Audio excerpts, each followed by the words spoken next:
Oke, kita mulai hari ini. Kita akan bahas tentang bab 3, yaitu Microsoft Word. Ini adalah pengenalan yang paling pertama tentang tombol-tombol dan kegunaannya masing-masing. Jadi perhatikan baik-baik. Ini ada bukunya yang bentuknya PDF, sudah saya buat, sudah saya scan.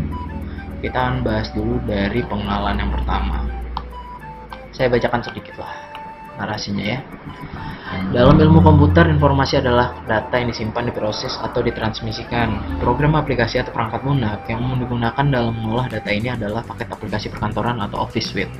Paket perkantoran yang paling dominan saat ini adalah Microsoft Office yang tersedia untuk sistem operasi Microsoft, Windows, dan Macintosh. Macintosh itu punya Apple ya. Beberapa paket perkantoran lainnya adalah OpenOffice, Kingsoft Office, Lotus, SoftMaker, dan lain-lain. Oke, lanjut paragraf kedua. Berdasarkan pemilikan dan hak pemakaian perangkat lunak dapat digolongkan menjadi dua kelompok, yaitu perangkat lunak yang dilindungi hak cipta atau proprietary software dan perangkat lunak yang sumber terbuka. Jadi bagi dua. Perangkat yang dilindungi hak cipta berarti anggapannya dia perangkat atau aplikasi lunak yang berbayar, seperti itu. Aplikasi kita close dulu. Sedangkan ada lagi yang namanya open source atau yang ini ya. Bisa dibaca open source, itu adalah aplikasi yang terbuka, sumber terbuka, atau disebut dengan gratis, seperti itu. Untuk Microsoft Office ini adalah aplikasi berbayar, tapi sudah banyak tersedia aplikasi bajakan atau cracknya tersedia di internet. Lanjut, kita akan bahas tentang tampilan Microsoft Office 2010. Kalian tidak usah takut untuk Microsoft Office generasi-generasi yang terbaru seperti 2013, 2016, 2015, ataupun 2019, ataupun seri yang paling terbaru 2020. Itu kalian tidak usah khawatir, untuk yang berubah itu hanya tampilannya saja. Jadi fungsinya sama, yang berubah hanya tampilannya saja, seperti itu. Microsoft Office 2010 ini diselesaikan pada tanggal 15 April 2010 dan dibuat tersedia bagi konsumen pada 15 Juni 2010.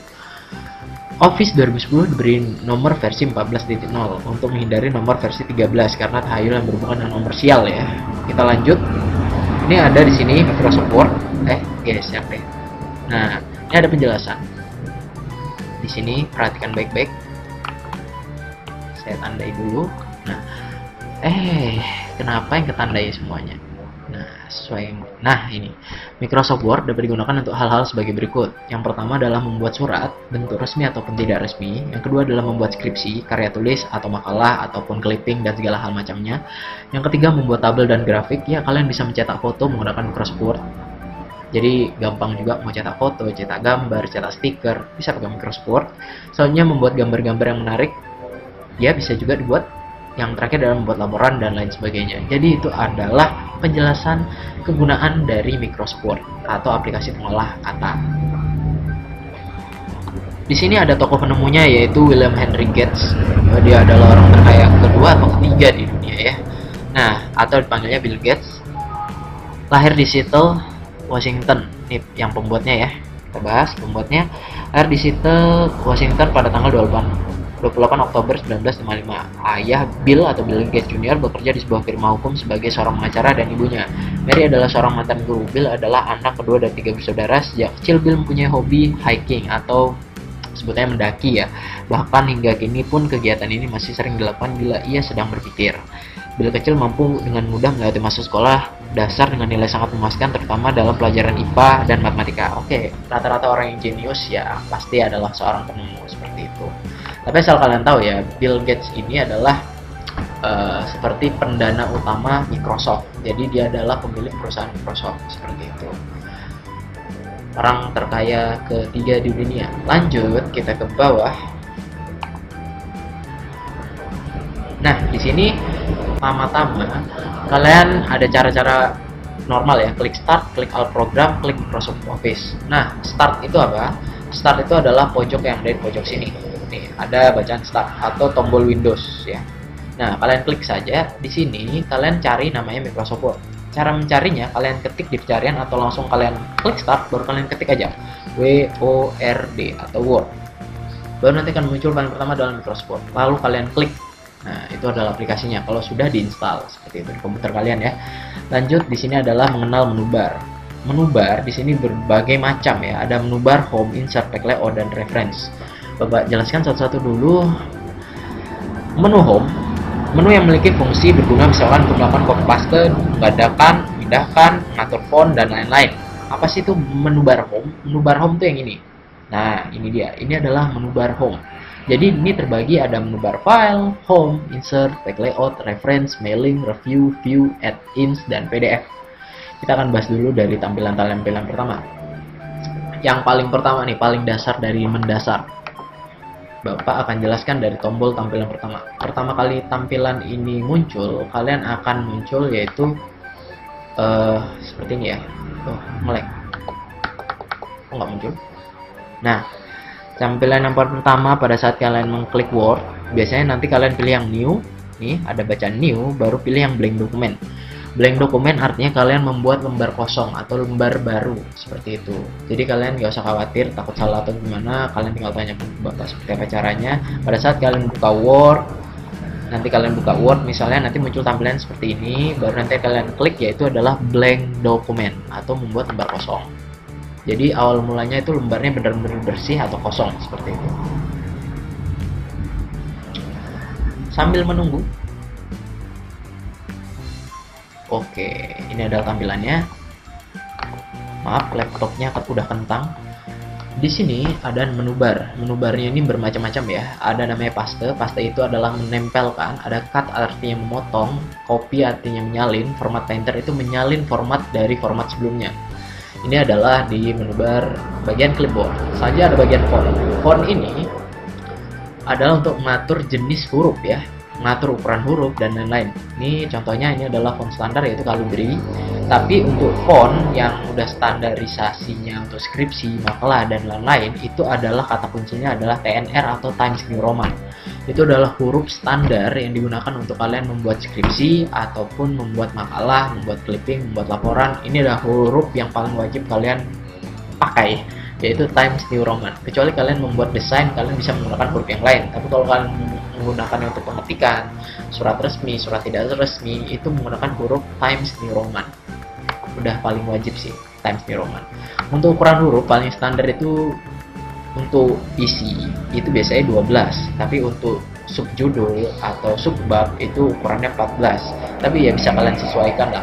Biasa paling sering ya 11, 12, 14 itu adalah ukuran huruf yang paling standar. 14 ini untuk judul bab ya, judul bab ataupun subjudul.